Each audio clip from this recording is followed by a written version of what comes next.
Hey everyone. In this video, I'm going to show you how to add your house name to Google Maps using the Contribute feature, making it easy for everyone to find your exact location in 2026. First, open the Contribute menu. To start, you'll want to use the central hub for map updates to ensure your house name is registered as a searchable landmark. Open the Google Maps app on your smartphone. Tap the Contribute button located in the center of the bottom navigation bar. This opens your personal contributor dashboard where you can suggest edits or add new information to the map. Next, add your house as a place. While you can fix an address, using the Add Place feature is a powerful way to ensure a specific house name becomes a unique, searchable entity on the map. From the Contribute screen, tap the icon that says Add Place. A form will appear.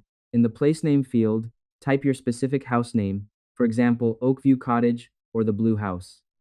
For the category, select residential and then housing complex or apartment building, depending on which best fits your home.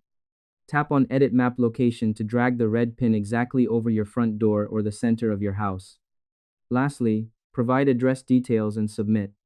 To make the entry official, you need to link the house name to its legal street address.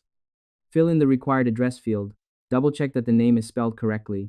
You can also add other details including photos of your house. Now tap the Submit button in the top right corner. Google will review your contribution. You'll receive an email notification once the place is approved. After that, your house name will appear as a label on the map for you and anyone else searching for it. And that's it. I hope this helped you out, and I see you in the next one.